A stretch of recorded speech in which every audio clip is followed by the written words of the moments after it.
Je suis Cartouche, je suis comédien, danseur, humoriste, je fais plein de choses, je suis un épicurien de la vie, j'adore la vie, je suis heureux d'être là où je suis et je trouve qu'on a la chance d'être là, ensemble, avec toi. Alors, est-ce que tu peux nous dire si tu as suivi une formation pour être humoriste? Si oui, laquelle? Alors, j'ai pas suivi une formation pour être humoriste, j'ai suivi une formation pour être un comédien, un danseur, donc j'ai fait beaucoup de danse. Hein, j'ai commencé très tôt la danse classique, j'ai fait l'opéra de Marseille, j'ai fait Maurice Béjart, j'ai fait plein de choses très classiques. Ensuite, en parallèle, j'ai fait beaucoup de mime marceau à l'école du mime marceau, j'ai travaillé le corps, et puis j'ai aussi fait beaucoup d'improvisation, des cours de théâtre, pour commencer, si tu veux, à travailler l'outil, comme on dit. Et puis, au fur et à mesure, je m'apercevais quand même que ce que j'aimais bien faire, c'était de faire rire les autres, la famille, les copains, les gens. Puis au fur et à mesure, je m'étais dit, tiens, je vais écrire un spectacle où je vais essayer de mettre un peu mes inspirations et mon tempérament. Et ça a avéré que j'ai fait des seuls en scène un peu drôles. Et puis ça, voilà, ça a fonctionné. Et je suis assez curieux, donc je regarde un peu tout ce qui m'entoure et j'aime bien tout ramener dans mon spectacle. Je suis un mélange des genres. D'accord. Alors, dis-nous, quelle a été ta plus belle expérience et ta pire expérience? Quelle a été ma plus belle expérience et la plus pas belle? Alors la plus belle peut-être que je crois que c'est l'Olympia. Je crois que c'est quelque chose de très fort parce que c'est pas le fait d'avoir son nom écrit en gros, même si c'est kiffant, c'est le fait que la première seconde où tu montes sur scène et que tu as un public qui a compris l'importance que c'est d'être là et qui te le fait sentir, qui partage avec toi, c'est d'une force incommensurable, c'est trop bon et voilà. Alors j'ai eu plein de moments très forts, j'ai eu des chouettes expériences scéniques avec le public, avec des partages de scènes avec des camarades. Je crois que j'ai un métier qui est extraordinaire, quoi. Donc faire rire les autres et qu'on vienne te voir pour ça, c'est quand même une expérience très forte. La plus mauvaise expérience, je sais pas trop, j'en ai eu un petit peu moins et tant mieux. Peut-être qu'une fois, d'avoir joué devant 4 personnes et de les voir partir un par un de la salle, parce qu'à ce moment-là j'étais un peu tendu, c'est pas une chouette expérience, mais malgré tout ça, j'en retire quelque chose d'assez sympa parce que ça m'a permis de comprendre que rien n'était établi, que tout était à construire et que c'était pas ça et après voilà, donc c'est un vrai travail de tous les jours et c'est la différence avec le cinéma, c'est que la scène, le théâtre, c'est que tu as un rendez-vous tous les jours et c'est toujours pas la même chose et tu dois à chaque fois reconquérir un public et finalement ça c'est quand même assez fort. Alors, tu nous parles à chaque fois de reconquérir un public. J'entends dans mon oreillette qu'au mois d'octobre, tu as l'intention de reconquérir un public. Est-ce que tu peux m'en dire plus? Oh, ben ouais, j'ai créé un nouveau spectacle qui s'appelle Demain je me lève de bonne heure et, que Catherine Marchal a mis en scène et c'est un tout nouveau spectacle. J'ai un petit peu grandi parce que c'est mon 5e spectacle, donc j'ai fait des choses un peu différentes. Et c'est un spectacle dont je suis très fier parce que je suis un peu sorti de mes sentiers, je suis un peu sorti de mon environnement, de mon confort et c'est quand même quelque chose d'assez agréable. Et reconquérir parce que rien n'est acquis. Donc au mois d'octobre, j'ai un rendez-vous avec le public qui va être un long rendez-vous puisque je vais jouer quasiment tout l'hiver, j'espère.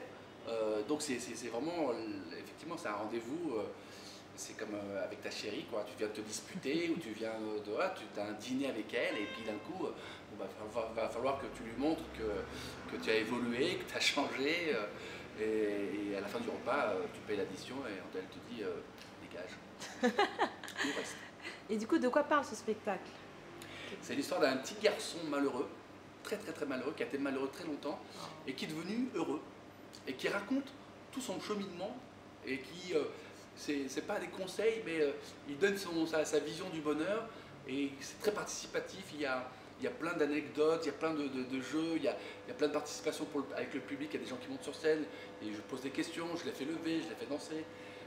C'est vraiment l'hymne du bonheur le titre c'est Demain je me lève de bonheur, mais on peut le lire Demain je m'élève de bonheur.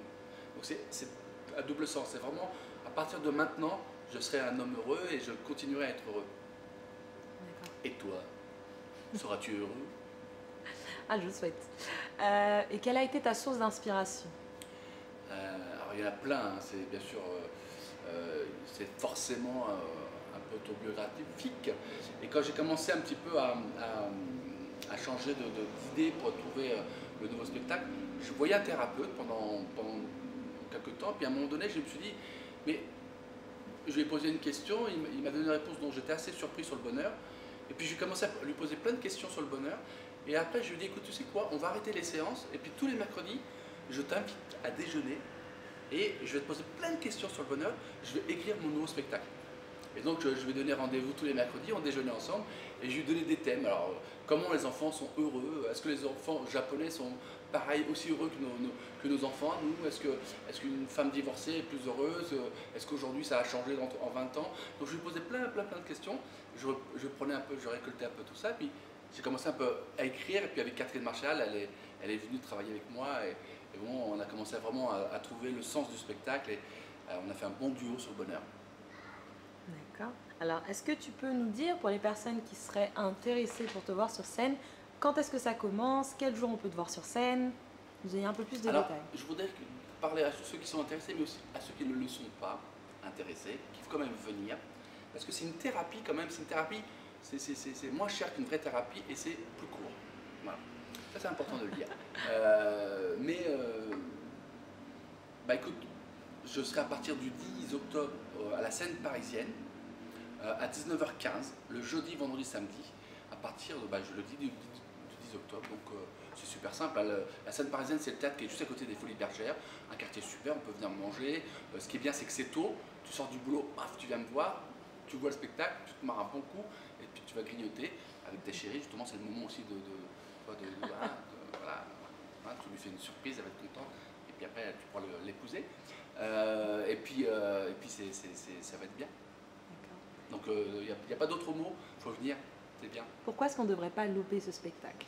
Parce que c'est pas moi qui le dis, mais c'est pour l'instant tous les gens qui sont venus le voir, toutes les critiques sur Billets Réduits ou ailleurs sont quasiment unanimes sur mon spectacle. Et donc c'est ça qui me rend très très fier, c'est que j'ai réussi, si tu veux, à faire un spectacle que j'aime et que l'autre aime. Ça c'est important. Et il n'y a pas de... Bien sûr qu'il y a tellement de spectacles à Paris, il y a beaucoup de choses à voir. Je crois qu'il y a un sens différent dans mon travail, c'est qu'il y a un univers à part, et on est forcément touché, on rit beaucoup, on se pose des questions, on partage quelque chose avec son voisin de droite, son voisin de gauche. C'est vraiment quelque chose d'assez particulier et assez quasiment unique. Alors, bien sûr, je ne peux pas dire le contraire, hein, mais moi je suis prêt à rembourser les gens qui ne sont pas contents. Waouh. Ouais. D'accord. Dernière question. Donc pour des personnes, Déjà parce que à la base, oui, c'est très rapide. Je sais qu'on va te manquer, mais on se retrouvera sur scène. Ah, avec plaisir. Pour les personnes qui, parce qu'à la base, toi, tu n'as pas forcément fait des études dans l'humour, tu avais une carrière totalement à l'opposé d'une carrière de comique. Pour les personnes qui sont peut-être dans ton cas ou d'autres qui s'interrogent, quels conseils tu leur donnerais pour justement devenir humoriste? Moi, je crois qu'il faut avoir un bon concept. C'est aujourd'hui, si tu vas dans une épicerie ou un supermarché, tu en as plein qui sont tous pareils, et tu t'en fiches un peu d'y aller ou pas.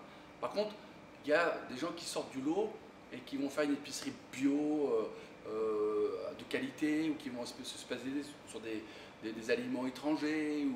Donc il faut trouver son identité. Dans l'humour, c'est pareil.